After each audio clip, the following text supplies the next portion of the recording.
I still think we're going to have a good show in for us between Alutemu and Flurry, with all four of the same classes left up. I think so as well. Alutemu was, in my opinion, probably the best player we saw in Season 1 specifically of Hearthstone Grandmasters last year, where the kind of weird Conjurer's Calling Mage, I don't really know what we ended up calling it, with the Mana Cyclones, the Mountain Giants, and the Sorcerer's Apprentices. He just was an absolute beast with that deck. It felt like the only players who were outclassing him were like Fino and Hunter Ace at the time. But he was very, very strong back then. And I feel like this season, he's kind of making a little bit of a comeback. He's had a couple of top 8s now. He's only really losing out to Glory and Surrender, I feel like you could say, in terms of the overall consistent higher level of play. Yeah, and if we talk about top 4 in APAC overall, I would definitely have 3 of those names part of it. And Flurry himself, not quite, he's no slouch, not quite making the consistent performances as the other players we mentioned, but he was in the top 8 last week, bringing some off-the-wall decks like that Dragon Hunter. But now, with the remaining classes, I want to see if he's got something a little bit different up his sleeve. For Druid, it seems largely the same, though. Okay, nothing too anti-aggro thrown in there? Taking a quick look. None that I see. Nothing too interesting in terms of different deck lists. But overall, just the fact that double Mage has been left up is pretty interesting in its own right, of course. We've seen from quite a few of the players Mage being left up, but I'm still not convinced if that's the way we should go about it. To be fair, I'm pretty down on any of the 4th decks that are left up because they all feel pretty powerful at the moment, whether it's Priest or Warlock or Mage or Hunter even in some instances. If I had to choose one, I would tend to say I feel like Warlock is maybe the deck that should be left up, given that Zoo has not looked especially powerful a lot of the time. But having said that, we've seen some pretty dominant Zoo games as well. Right. And I just realized I looked at the wrong deck list. Flurry's list is including a little bit of anti-aggro tech. The one of Bees, which we were talking about, probably very good in a meta full of Shaman. But the interesting thing is that he's still got the Kael'thas package, which is way more popular outside of APAC, I would say. Largely, it was either week 1 or week 2 where the Japanese players just cut their Kael'thas, and it seemed like most others followed suit. They're playing Ysera, but they're not playing the package of Kael'thas with Gift of the Wild and the Forest Aid. Flurry still has that type of list, which I feel like can be a bane or a boon against the aggro matchups. Because, of course, if you hit the Kael'thas absolute dream, then you can blow them out. But it does also seem like it can get clunky. Yeah, I think in this particular metagame, I much prefer the slightly more stripped down lean version without the Kael'thas and instead slotting in some of the cards like Bees. I believe some players have even gone for Tree Enforcements just because we've seen how powerful an Eagle can be when you innovate it out on turn 1. If you can just play a 2/2 with Tree Enforcements, that is also going to do pretty much the same job there in terms of dominating the board. I believe we just got word that it is going to be Alutemu on the Shaman for the first game of the day, which, no surprises there, is just the classic totemic surge totem shaman that has been doing fairly well, it's got to be said, so far this weekend. Given how weak of a deck it is overall, against the rest of the field here, it seems to stack up fairly well. Yeah, I would like to note, though, that we've largely seen Alutemu and Glory bringing similar lists, but this Shaman list from Alutemu is not including the Magic Carpet tech, which we praised so much from Glory. So True. That might be to his detriment in the aggro mirrors, but since it's running up against specifically Mage, maybe it's better to have that consistency. Yeah, it's I don't mind this list at all from Alutemu. He's still got a lot of the 1-drops, the Beaming Sidekick in there, which I think could be very powerful to buff up the totems and then copy them again with the Totemic Reflection, and the Splitting Axe as well. Basically, as I keep saying time and time again, I like the 1-drops. I obviously like the Hungry Crabs this week, given that you can hit the Paladins and just kind of win that matchup. And also some of the players are including Sludge Slurper in their Shaman decks as well, although that feels a little bit unfashionable, at least in the Asia-Pacific region. And then for his opponent, did you catch what Flurry was playing in response to that? I think he's on the Mage, which... again, it's another Mage left up, and we probably agreed on this being better to leave up than Priest, at least in our opinion. Yeah. But it still seems very scary, just looking at overall power level. it seems like everything else is worlds above Paladin and Shaman. The particular Mage list, though, is much different to what we saw from Possessi a while ago, not running the Flame Strike, but also not running the Waste Warden. So not tech for Druid in particular. Yeah, and I think overall, I really like the Waste Warden inclusion this week because, like you said, it's good against Druid, taking out the Glowfly swarm specifically, with them all being beasts. But it's also very good against the Paladin at the moment. Murlocs are a tribal synergy. It's also pretty good against the Shaman, it turns out, with Totems being a tribal synergy as well. So I think that's just a bit of an oversight, to be perfectly honest, going into this week. Again, it's easier with hindsight, but I think you could make a good guess that majority of Shamans and Paladins would be Totem and Murloc, respectively. So I think there for Flurry, we could have seen maybe a little bit of a more optimized build of the Mage going into this week. Right. And I apologize. I kept on saying that it was Dawn Glory that had the magic carpet and Shaman this whole time, but it was actually Dawn. That's my bad. Dawn also on stream yesterday, unfortunately, not able to make top 4, but a decent run. Making his first on-stream appearance. He will be in Division B, but I think that was a very heads-up inclusion in the first place. Gia, actually imagine Alutemu and Glory not bringing the same lineup. I can't even imagine. It makes me sick to think of. The best of friends. It should have smelled fishy to me the moment I said it. Anyway, Flurry tossing Arcane Intellect is something we brought up as early as week 1. Because it seems to be kind of a bait for people to keep in Mage just because, well, Mage generally doesn't have that many things to play turn 3 or earlier, so why not keep the draw? But I think you made the argument that ultimately it's better to search for something else, like minion development. Yeah, it's one of the cards I think is most notoriously the kept win rate, the keep rate of it. It's kept much more than the win rate would suggest it should. When it's in your starting hand at the start of the game, you do not win that many games, given that it's kept, like, I can't remember, like 60% of the time, something absurd like that on the average ladder stats. I agree. I think I would rather have Doomsayer. I'd rather have Arcane Breath. Just any of these cheap little removal and board control cards at the start. But you know what? If you end up with it in your starting hand, I'm not going to turn my nose up at it. True enough. And Alutemu, are you faced with an interesting decision point? There's so many lines you could go for. Is it just 1/1 drop? Is it coin the evil totem? Is it play both 1-drops? Right. Interesting. Obviously, coin evil totem was the lowest pressure line, and I think I like holding off on it for the moment because it doesn't feel like you get that much payoff. To be honest, obviously you could go Lackey plus 1-drop on turn 2, but it's so weak to Doomsayer specifically that I like kind of testing the waters a little bit with Blazing Battle Mage first.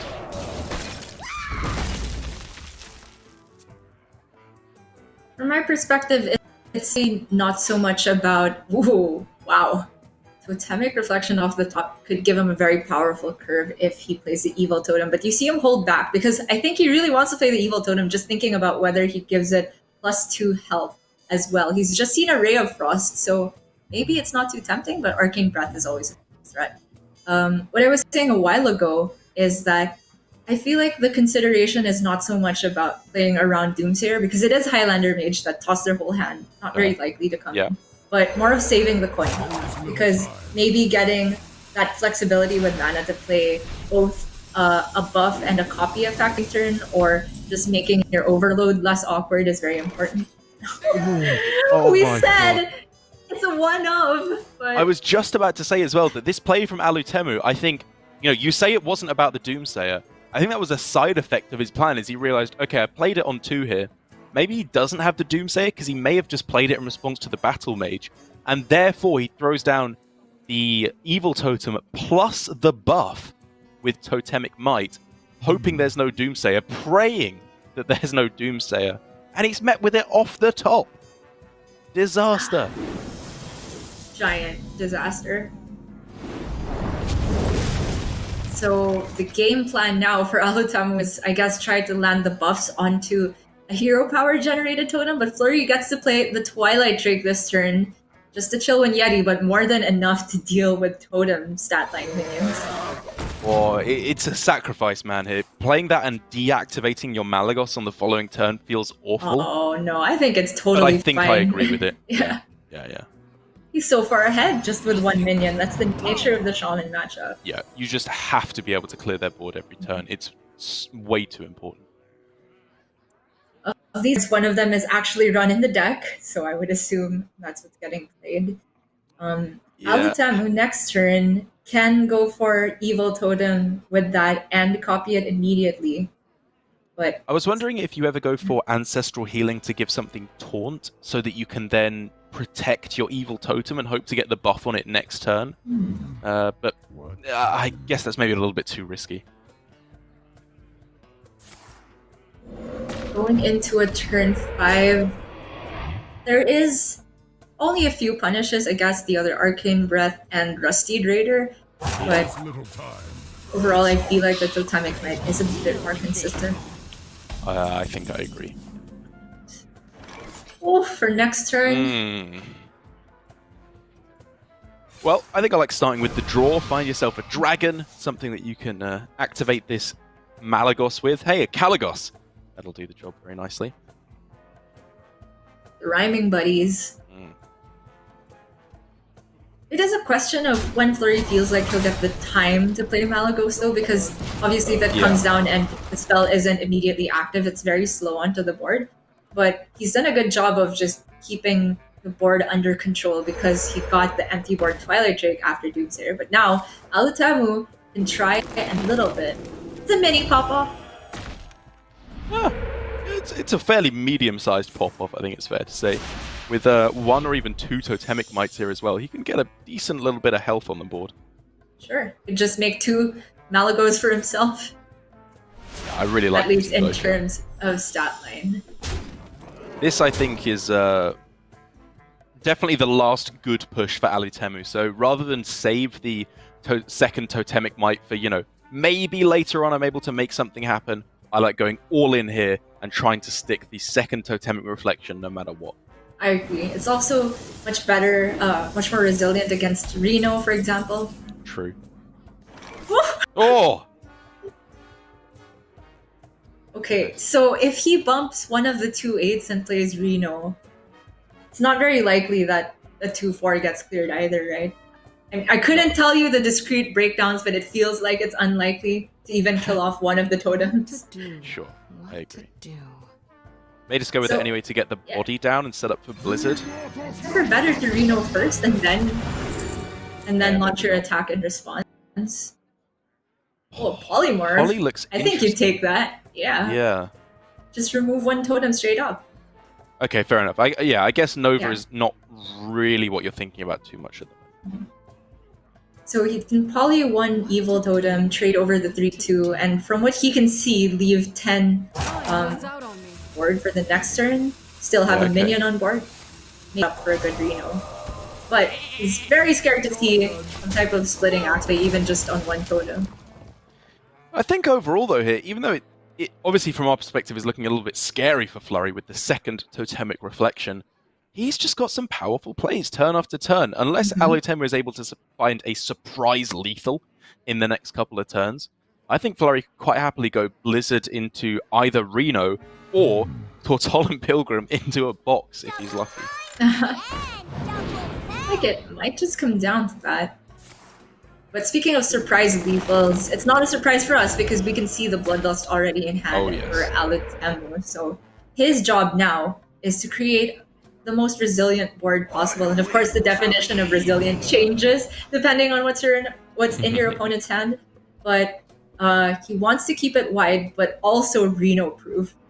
So how are the trades going to pan out here? I guess both of the 1 attack minions into the Twilight Drake. Or just Storm's Wrath now, yeah.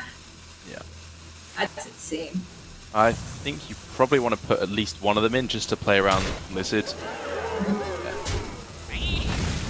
Give it a lot. You can even trade away the Malagos here. That one only has Rush. Yeah, so you may as well. Yeah. I like it.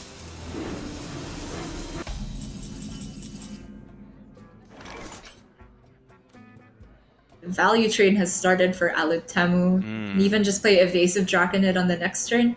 This feels like Flurry's going to play probably Blizzard this turn. Yeah, the one Overload will stop him from doing that, but I think just going for like Lackeys plus Hero Power is not that bad. You know, it still dominates, fills up the board for Bloodlust.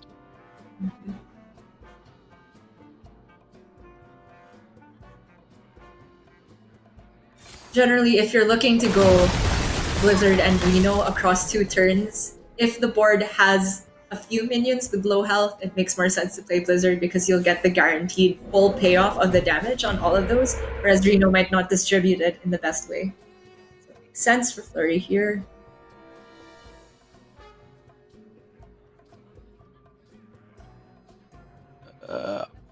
Are you ever? Do you think you ever play the Flame Tongue Totem and just upgrade it here to take a 4-drop?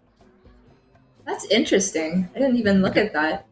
I feel like the attack buff from it isn't going to be that necessary because you probably either have lethal or you don't.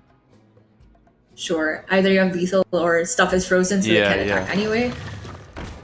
But my first inclination was also looking at the Titanic Lackey to put even more health on board. Fair enough. But he's just going to go for both. Not upgrading the Flame Tongue, but still having its health on board to possibly soak some Reno damage.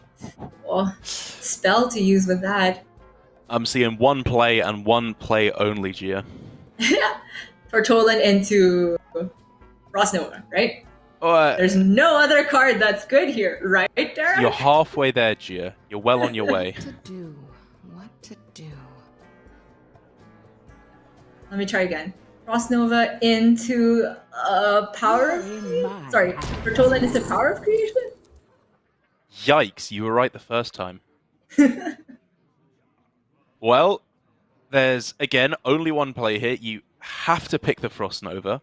Right. And then next turn, you hope to top deck Box, and then play that with the Dragon Caster, I suppose. Yes, but no matter how you break it down. Yeah. The top deck, Amazing Reno, I guess. Right, exactly. It's not looking fantastic. You saw Alutemu's reaction when he saw the Tortolan come down. He just leaned all the way back. That's the posture of a man who knows that the box is coming. But it did not actually appear. So now he's got to think about whether he wants to develop more and possibly board lock himself. But he does know that a Blizzard has been played and that the Frost Nova came from the deck. So it's not in hand. So maybe the board locking is not actually all that scary here.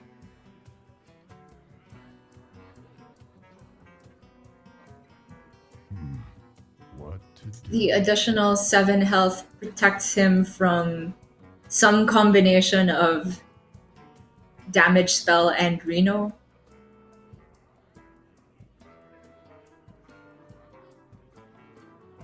And 25 health already showing on the board, so Reno isn't super scary. The only question is just whether or not this is overdevelopment to play the Draconid, or whether it's just ensuring that he will have lethal on the following turn. I wonder what's going through his mind here as to what he's playing around. We've seen the Blizzard, I guess another Frost Nova off the top, or primarily cheating out a box. But his thought process will be, if he has Dragoncaster plus box, he would have just played it last turn, right? True, yeah. So, health on the board, is it 32 from what I can see? So basically, Reno's not getting close. Right, but can he get, say, Arcane Breath plus... man, nothing. Even the Arcane Explosion. Well, the plays go Arcane like Breath into a freeze or a box that you can cheat out with Dragoncaster. Correct, yeah. There's no way to soften up the board enough that Reno gets there. Whoa, what is that? That's just game, right? Unless this is the most amazing Reno you've ever seen, and it's not actually the amazing Reno, it's Reno the Relicologist. But if they all land onto, like, just 2 new high attack minions, I think even there, yeah. We're just looking at a G and a G. Bloodlust should be able to clear this up very easily.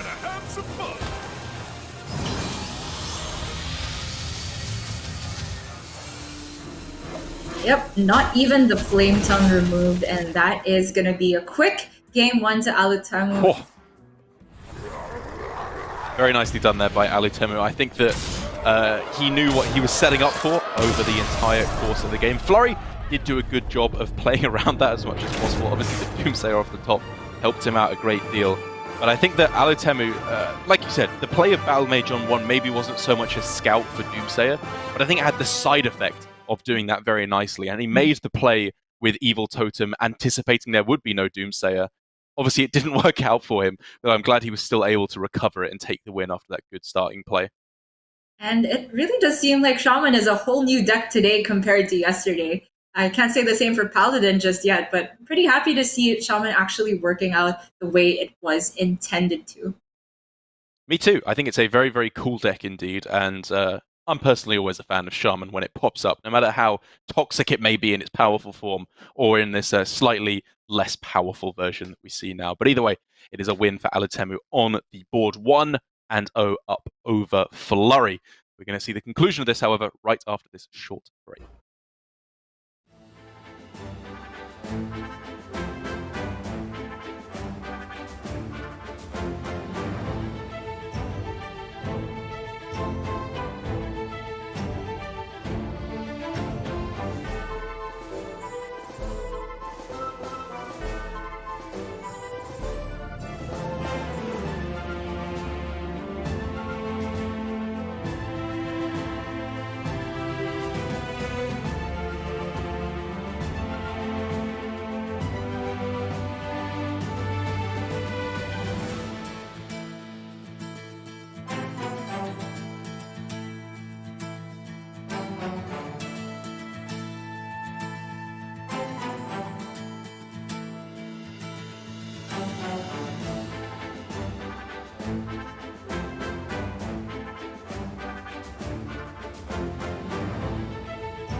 Welcome back, everybody, to Hearthstone Grandmasters here on our relatively new home of YouTube. If you're enjoying the content, make sure to hit subscribe so that you're always notified when we go live with more Hearthstone Grandmasters action. It's going to be pretty much every weekend for the next few weeks up until we complete the round robin and then the playoffs to find out who we will be sending to the global finals, potentially to take away the title from Lion after her very impressive win last year.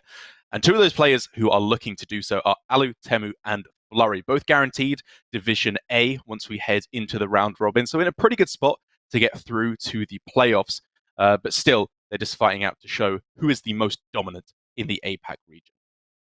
True. And it is also a story of countries as it is a story of individuals, because Alutemu, Flurry, and Possessi, all from Japan, all making it the top 8 yet again. I think between them, they have the highest win rate of any country in GM as a whole. And really showing up, because previously in APAC, I think it's fair to say that South Koreans have been kind of the kings of the scene.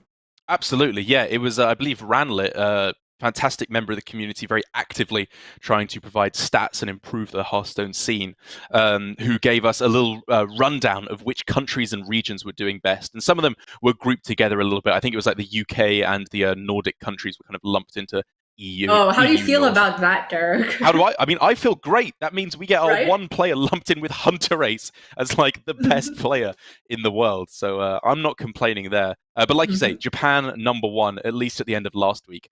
And South Korea, I believe, was #2. So whether you call it APAC being especially powerful, or maybe Japan and South Korea just kind of outclassing the rest of the field, as Chinese Taipei and some of the Southeast Asian countries have not been performing quite so well as one might expect. It feels bad. There's only, aside from Tyler, because I still kind of count him as Netherlands in my mind, Sure. one Southeast Asian player in stats. No comment. No comment. But anyway, we did get word that the next matchup for Alutemu versus Flurry is actually just the reverse of what we saw last time. Still Mage versus Shaman, but each player now on the opposite class. That's right. It was a fairly convincing win for the Shaman, it's got to be said, the previous time. But I think that the Mage's hand was looking, a little bit awkward come the mid-game last time. There weren't really any big spells to get down with the Dragon Caster, and the pressure just came that little bit too early for Reno or Puzzlebox to answer. So who knows, maybe we'll see a turnaround here. But it's got to be said for Flurry, he's got himself a very nice starting hand already with Totemic Reflections. Yeah, what do you feel about keeping the Storm Drought? That's something that didn't stick out to me as a keep in this deck, but I guess it kind of makes sense if you're really looking to just get immediate payoff on boards. Yeah, I'm going to be honest. If I was mulliganing that hand, I'm pretty sure I would have kept Totemic Reflection and Totemic Might, just because I want to try and guarantee myself the ability to stick that Hero Power Totem and copy it come turn 3. I agree. I think that Storm's Wrath is a bit of an odd keep comparatively, whereas I would rather find, some of the totems so I can copy something a little bit better, 1-drops specifically, and the Splitting Axe as well.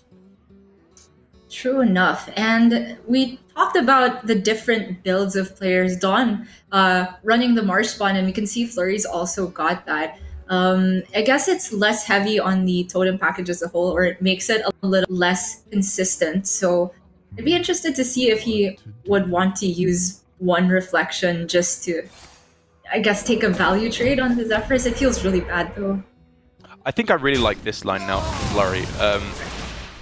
Alutemu actually had a very interesting choice there. The fact that he went for Wild Growth, which was probably the correct play. I think I agree with him going for this here over the Backstab to just take out the 2/2. If he had gone for Backstab, it would have pretty much denied Totemic Reflection on turn 3. But with the way Alutemu's hand is curving out, it just does look like Wild Growth is absolutely the pick. Absolutely. Torrent, new spell, which has a similar condition as the Marsh spawn. Well, it looks like it might be able to clear a Reno, say, because it won't be active next turn, but possibly on the 5-mana turn for Flurry. I've got to say though, Jim, was that really not a Totemic Reflection turn there on turn 3? Like, what? I don't know. I don't really know what Flurry's waiting for specifically. A better totem? That feels Probably very kind of late game focused. It does.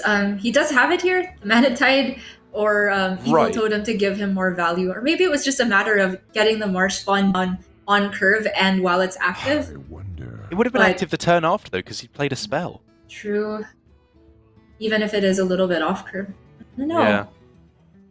I don't know. The thinking, to an extent, if we just look at Alutemu's hand, rolling Fireball would, of course, taken both of the minions out, and then you've used one of the most powerful cards in Totemic Reflection. But I don't think in this matchup you can afford to be playing around every single spell at every single mana cost. You need to just start going in and hoping they don't have the answers. He's gonna start going in here, but gonna be met with the bad news that either Reno or Fireball gets the job done here. I'm even looking at Dragon Caster plus Rolling Fireball. I'm honestly not sure what's better. They're both so powerful. They really are. Okay, I guess Reno puts the most stats on board right now, and then you can also just pair the Dragon Caster with Conjurer's Calling next turn. So very good a lot point. of sense. And Torrent pick, talked about it, but if you're actually getting into the spot where you need to Torrent and spend the whole turn basically doing that, probably a little bit too far behind.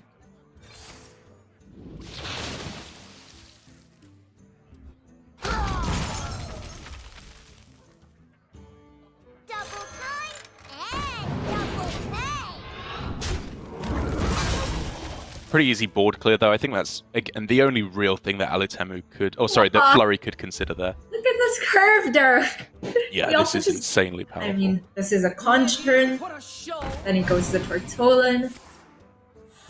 Man, we were saying we preferred leaving Mage up compared to Priest, but basically any of the fourth decks just seem very bad to have to run into with decks like Shaman, I guess. Yeah. I will say that I think even if Flurry had gone for the alternate line of Totemic Reflection on 3, he would probably still have just lost the game because the Rolling Fireball would have very easily taken out his board. And therefore, you know, maybe he's playing this matchup in a slightly different style, which we haven't seen explored all that much in Asia Pacific, where you do go for a slightly more late game focused plan. You try and go Totemic Reflection, and Splitting Axe all on the same turn.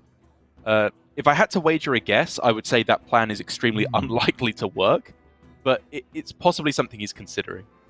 Right. It's unlikely to work in general, but it might be Flurry's only out from this position. Yeah. And it has to be a premium totem as well, something like Mana Tide or Evil Totem. Because the hand just has no value left. I'm then gonna coin the Guardian of Merchant just for a bit of removal here, straight up to the Archmage. Yikes. Alright, potentially now with the ability to stick a totem on board, at least from his perspective. I think we can quite clearly see that probably isn't going to shake out for him. Just a Rolling Fireball on its own completely destroys this. Rolling Fireball and Ping is just a full board clear. He doesn't even have to trade the Archmage because he has that +1 spell damage. Oh yeah, right you are, yeah.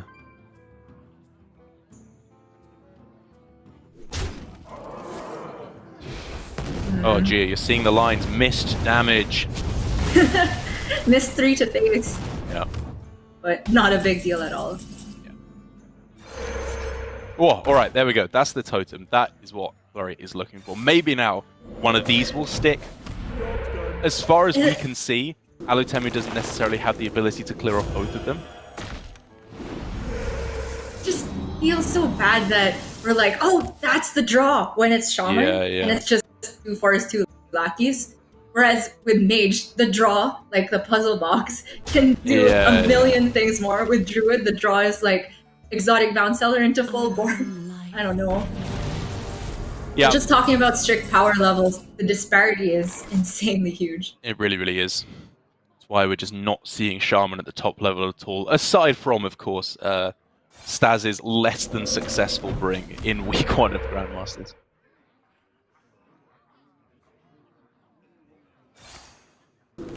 Flurry all of a sudden just straight up on the back foot now, fending for his life against the surprise Alex Straza. My business. And it's not going all too well. Hey, if Alutemu had gotten that 3 damage to face, he would have had lethal. Guaranteed. Not that he's likely to lose from this spot, but I think it's worth pointing out. Well, no, because Alex Straza would still have put it to 15, right? Oh, right. Stupid. Yeah, that's my bad. So Alutemu with perfect play on every turn here, ending up in the exact same situation. Oh, love to see it. Okay, so from his perspective, he's thinking, what is the way he could lose here? Would be some type of ethereal lackey into Bloodlust and leaving too many minions on board, I guess. Yep, Bloodlust is all I'm seeing. There's 1 in the deck. I guess if he goes for a trade, basically my thought process was originally he should try and set up lethal next turn as much as possible, which probably comes in the form of Deep Freeze plus double Ray of Frost on the 3 biggest minions, as we see here. I think that's probably still what he will go for, and just very easily set up lethal with the Water Ellies next turn. I like that. Sounds good. Yeah, even with 3 attacking minions, it's not very scary. Or you could use the spell damage just to clear the evil totem altogether, deny any lackey generation. I'm not 100% sure I like this better. Okay. It's definitely safer. Yeah, there's like the chance that they go Ethereal Lackey into Earthquake or something absurd like that, which maybe this plays around by actually killing off Flurry's minions. Even having said that, it doesn't really play around that well. And Flurry's just gotten all of the relatively low value lackeys, no Ethereal, no Draconic. Yeah. So... And to be fair, this is now a full board from Flurry, which Alutemu cannot currently clear. Oh, wait. To be fair though, I don't think he even needed it. Just trading 2 minions, playing either of the 8+ cards in a pig deals with at least 4 minions. Or have a Blizzard, why don't you? Easy peasy. I think that should just wrap things up. 2 games. All of the games and the series this whole weekend have just been zipping by. They really have, and I think overall, despite a little bit of a fumble there with missing 3 damage to face there in the mid game, which really was completely inconsequential, I think again we're just seeing strong play from Alutemu. The real big decision for me was the Zephyr's turn on turn 2, which was either backstab or the wild growth. And backstab would have had some real advantages. It would have denied the totem being able to stick for totemic reflections on 3 at all. But like you pointed out at the time, even with the allure, the siren on the rocks tempting him with backstab, he still went with the overall stronger play of the wild growth. I don't know, the alluring siren on the rock to me sounds like the card that just makes every single turn afterward completely powerful. His hand was 5 cost, 5 cost, 6 cost, 6 cost. And playing wild growth on 3 just makes it all smoothen out. You know, Derek, Druid is a strong class, and that's the whole point I was trying to make with this. Yes, Druid is a strong class. From Druid, that makes Mage strong. Yeah, I wonder how different the metagame would be if Wild Growth was actually still 2 mana, and therefore Zephyrus wouldn't offer it for you on 3. Oh my gosh, actually a nerf. Yeah, exactly. Yeah, it would nerf Zephyrus and Mage quite strongly, but that's obviously not the reality we live in. The reality that we do live in is that Alutemu is 2-0 up over Flurry, only has to take a win with the Paladin or the Druid. And I gotta say, even despite Kin's very lackluster performance with the Druid just earlier on today, I still think we're probably going to see the Druid as the deck that Alutemu will try and take the win with here over the Paladin. Yeah, especially given that the Paladin probably doesn't seem too appealing to Q, while Flurry still has Shaman up, which probably has Hungry Crabs, but if it doesn't, I think this is the list that has the magic carpets and marsh spawns, like what Dawn was running. Yeah, that's the one. Oh, so in that case, maybe the Paladin would also just feel comfortable for Alutemu. I guess if you're going off what the matchups are being reported as, Druid should suffer against the Paladin and the Shaman. But I think we did just hear there off the game sound that it is going to be the Malfurion, the Druid here, going in none the less for Alutemu. Just one of those things where even though on paper it should be worse against the aggro decks, he's just saying it's just a stronger deck. These Japanese players love the Druid. And guess what? They're playing Wild Growth. Whoa. The card that makes Mage great. Anyway, though, for Flurry, he's got a premium mid-game hand, Rolling Fireball and Reno, both pretty well poised at dealing with at least a few Glowflies. Yeah, I think we've got a pretty close game on our hands. Yeah. Early turns, though, Alutemu has all the time in the world to draw and ramp. Yeah, despite the fact that we've seen many powerful Eagles being played on turn 1 and 2 in this particular matchup, totally agree. I really like going for the Wild Growth. Oh, sorry, going for the draw here, ramp up with the Wild Growth, and then try and find Overgrowth, fine, and then just hit the power card. You want Mount Seller, Ysera. Alright, so card draw here is a little bit inefficient for Alutemu. All of the draw cards cost 2 mana to play. But you can just get the free Bog Bean online as early as now. That's pretty nuts. Ooh. Zephyrs here give Animal Companion. Okay, I normally wouldn't advocate for playing Zephyrs aggressively against Druid as Mage, but his hand is full of other removal, and the turn is looking not too strong if he doesn't go for it. I guess conge, but then you probably don't gain that many stats by conjuring a Twilight Drake. This is a really hard turn. I'm seriously toying with the idea of unactivated Malagos. Just play it out onto the board to keep threatening the, make it harder for Druid to clear everything and develop a board at the same time.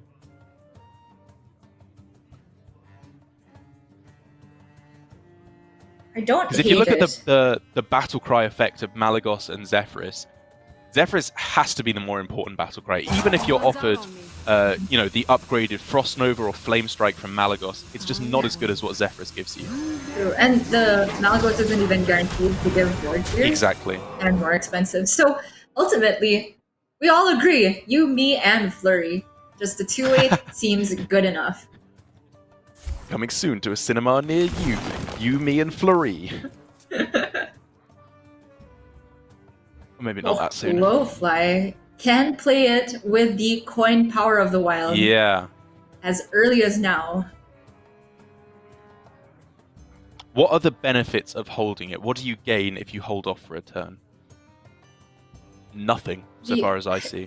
Nothing immediately in hand, but I guess the potential of throwing a Soul of the Forest to pair with it. But yeah, I agree that the potential of that does not outweigh the benefit of putting immediately 21 health on board. Obviously, Reno doesn't really come close to clearing all of this 21 health off Tell off you the what board. it does though. Zephyr Zephyr Shadow Flame. Yeah. I'm wondering if there's anything else you can get away with. Just trying to think of alternate lines. Setting up lethal. I'm not seeing it. I think you probably just want to go with the Shadow Flame here. Yeah, seems too good to pass up. And Flurry's just rolling into Siamon or Power of Creation. Might go for the next turn, but the Siamon either aggressively or defensively. The next turn could probably just win him the game anyway.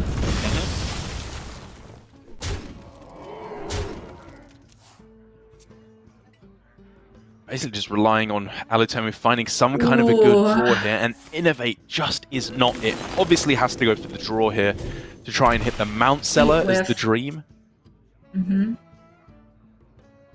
He could also still worth noting. Potentially get it and play it on this turn. Potentially. It's also worth noting that Alutemu has cut Ysera from the weeks list, expecting more aggro, makes sense. But here's the exact situation you brought up. Is it worth getting the immediate tempo but giving up like as many as 3 minions, right? Because the Innervate spent with the potential crystal power next turn. I feel inclined to hold on to it. I feel inclined to hold on to it as well, yeah. Oh man, it feels so bad. Turn 7, I guess they're most likely to play Zephyrs as their... Oh, sorry, Siamat as their most powerful play. Against which, you just don't really have a good answer. If they go Divine Shield, Wind Fury, you're so far behind. He's got to believe in the Griffins there. Oh, he's actually going to commit 2 spells here. I get how the amount of pressure is scary, but that's 2 minions given up, the same as the 2 Innervates might have given up. Yeah. To a certain extent, I imagine Alutemu is relying on getting something good off the top, sorry, if he wants to pull his way back in. Looking for the other... He's looking for Fungal Fortunes, that's a big one. That's not bad, though. Yeah, that's not bad. That's a Raven, that's bad. That is bad. Porcupine! Okay, you can taunt up the Porcupine, potentially. That's a pretty good draw. But no way to clear off the Tiamat, no griffins. So what are you iron barking? Is it ever the porcupine to guarantee the death rattle and get 1 more health on it? Or do you just go for the Mount Seller to get the highest stuff in the way? That's close. So if we're thinking about single target removal, I don't think Flurry's list has polymorph as we've seen from other mages. Time waits for no one. Yeah, no So poly. maybe this just put it on the CM on the Mount Seller. Whoa. Maybe you go for the snake?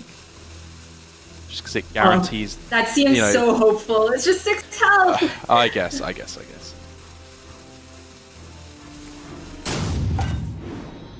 Just got to target something, and then hope you don't get a rush off of this, because Alutemu did not give himself enough time to attack with it there.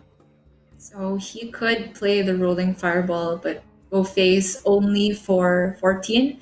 But honestly, fireball plus Nova just seems like it locks out the game. That was my first instinct as well. And that draw off the top was actually huge. Actually insane. It was potentially looking a little bit scary there, but I agree. You can just go for the easy, cheesy win here with freeze into kill.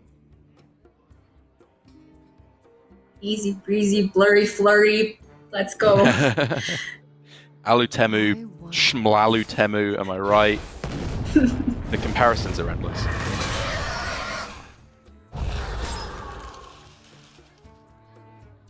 Job's done. So are we looking at any outs from Overflow possibly? I don't. Double Bog Gleam has been used. I mean, if he had gotten a way to clear the Tiamat and healed from Overflow, he could have been looking to stay alive, but that wasn't even the draw. And just the conj on this will close it out. Most of the time, I heard a taunt generate though. What? Wait, Guardian! Oh no! He's got another conj. Oh my god! He can't target it with the other Conjurer's Calling! He can't! That's not lethal! Does Alutemu win now? No, he can't interact with it at all. Hang off the second half. Oh my god, that is the single minion that wins Alutemu the game. I mean, it's not over yet, who knows, but Flurry just had the lethal. I mean, it's close to... Okay, he can play the Bone Wraith, but he's staring down a full board with Savage Roar. He doesn't know that there's Savage Roar, but... Oh my